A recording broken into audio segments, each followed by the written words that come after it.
로물루스는 알바 롱가의 왕녀 레아 실비아와 전쟁의 신 마르스 사이에서 쌍둥이 형제 레무스와 함께 태어났죠. 로물루스 왕이 탄생 이야기는 역사적 사실일까요?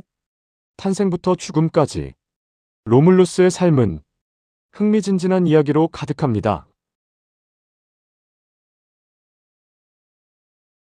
로물루스는 알바론가의 왕위를 찬탈한 외할아버지의 동생 아물리우스에 의해 테벨의 강에 버려졌죠. 그는 암늑대의 젖을 먹고 자라다 우연히 양치기 파우스툴루스에게 발견되어 성장합니다. 성인이 된 로물루스 형제는 양들에게 먹일 풀밭 사용을 두고 이웃 양치기들과 다툼이 벌어집니다. 이 사건을 통해 로물루스는 알바론가의 왕이었던 누미토르의 손자라는 출생의 비밀을 알게 됩니다. 이후 로물루스와 레무스는 아물리우스를 처단하고 외할아버지 누미토르를 알바론가의 왕좌에 복위시키죠. 이후 자신들만의 도시를 세우기로 하고 로마의 7 언덕 중 하나인 팔라티노 언덕에 터전을 잡았습니다. 그런데 도시의 경계를 정하는 과정에서 동생 레무스와 갈등이 생겼죠. 결국 로물루스와 레무스를 따르는 무리들이 벌인 싸움의 와중에 레무스가 죽게 됩니다. 이후 자신의 이름을 따서 기원전 753년 4월 21일 로마라 명명한 도시를 세웁니다. 로물루스는 로마를 다스리기 위해 100명의 원로들로 원로원을 구성했죠.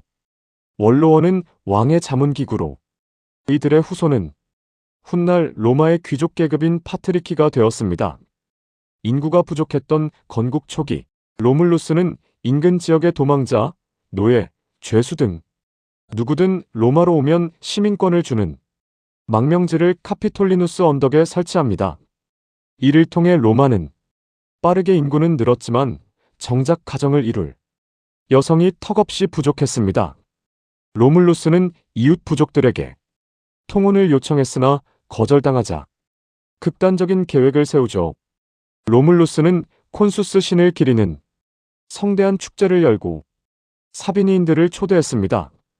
축제가 한창일 때 신호가 떨어지자 로마 청년들이 사비니 여인들을 납치했습니다. 분노한 여인들에게 로물루스가 다가가 당신들의 부모가 통혼을 거절해 벌어진 일이라며 로마 시민의 권리와 재산을 줄 테니 로마인의 아내가 되어달라고 간청하죠. 이후 사비니인들은 딸들을 구하기 위해 치밀한 계획을 세우죠. 드디어 힘을 기른 사비니인들은 로마를 공격합니다. 사비니인들이 로마를 공격할 때 로마 성문을 지키던 요새 사령관의 딸 타르페아가 적군에게 매수되었죠. 그녀는 사비니 군대에게 성문을 열어주는 대가로 당신들이 팔에 차고 있는 것을 달라고 했습니다.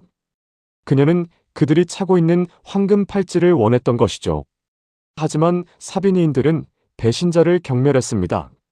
성 안으로 들어온 그들은 그녀에게 황금 팔찌 대신 왼팔에 들고 있던 무거운 방패들을 던져 그녀를 깔려 죽게 했습니다. 이후 로마인들은 반역자를 처형할 때 이 요새 근처의 절벽에서 던졌는데 그곳을 그녀의 이름을 따 타르페아의 바위라 부르게 되었죠.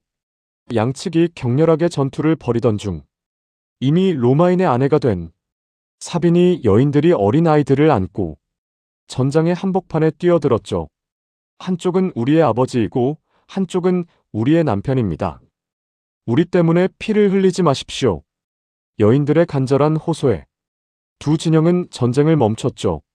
로물루스는 사비니의 왕 티투스 타티우스와 공동왕이 되어 연합왕국으로 나라를 다스리기로 합의합니다. 이는 로마가 다른 집단들과 뚜렷하게 구분되는 특유의 정신으로 적을 동료로 만드는 통합정신의 시초가 되었습니다. 이를 통해 로물루스는 로마를 누구나 선망하는 도시로 만들었습니다. 특히 카피톨리누스 언덕에 설치한 망명지로 누구든 오면 그들의 과거를 묻지 않고 시민으로 받아들였죠. 이는 로마가 단기간에 거대 도시로 성장하는 원동력이 되었습니다. 로물루스는 100명의 원로를 선출해 원로원을 구성하고 국정을 논의했습니다. 이는 왕의 독단을 막고 자문기구 역할을 하여 귀족 계층의 지지를 확보하는 장치가 되었죠.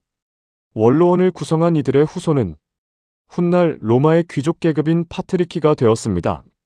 그는 일반 시민들에게도 투표권을 주어 법안 승인이나 전쟁 여부를 결정하게 함으로써 공동체 의식을 심었죠. 로물루스는 사회 기강을 잡기 위해 강력한 가부장권을 확립했습니다. 아버지가 가족 내에서 절대적인 권위를 갖게 함으로써 가정의 질서를 곧 국가의 질서로 연결했습니다. 또한 간통이나 독살 등 가정을 파괴하는 범죄에 대해 매우 엄격한 처벌을 규정했죠. 그는 왕의 위엄을 세우기 위해 12명의 호위병을 거느리고 다녔으며 이는 훗날 로마 고위 정무관들의 상징이 되었죠. 또한 전쟁에서 승리한 후 적장의 갑옷을 신전에 봉헌하는 개선식 전통을 처음 시작하여 군대의 사기를 높였습니다. 로물루스는 힘으로 정복하되 정복한 자들을 로마의 시민으로 흡수하는 유연한 통치를 펼쳤습니다. 사비니 여인들과의 사건은 단순한 납치극이 아니라 서로 다른 집단이 어떻게 하나의 국가인 로마인으로 용해될 수 있는지를 보여주는 로마 건국 정신의 상징적 사건이죠. 그는 시민들을 조직하여 로마 군대의 근간인 군단을 만들었습니다. 시민들을 세 개의 부족으로 나누고 다시 세부 단위인 쿠리아로 조직하여 행정과 투표의 기초를 닦았죠. 그는 정복자이자 로마가 대제국으로 성장할 수 있는 사회적, 정치적 체계를 설계한 인물이죠. 그 후 로물루스는 약 38년간 통치한 후 군대를 사열하던 중 갑작스러운 폭풍우와 함께 홀연히 사라졌다고 합니다. 로마인들은 그가 신이 되어 하늘로 올라갔다고 믿었으며 그를 퀴리누스라는 신으로 모셨습니다. 로물루스는 로마 건국 초기 관습과 제도를 설명하기 위해 만들어낸 상징적 인물일 가능성이 있죠. 그가 만든 원로원, 시민권, 포용정신과 군사조직은 로마가 지중해의 패권국으로 성장하는데 결정적인 역할을 하게 만든 가치입니다. 다음 이야기는 2대 누마 폼필리우스 왕의 이야기로 이어집니다.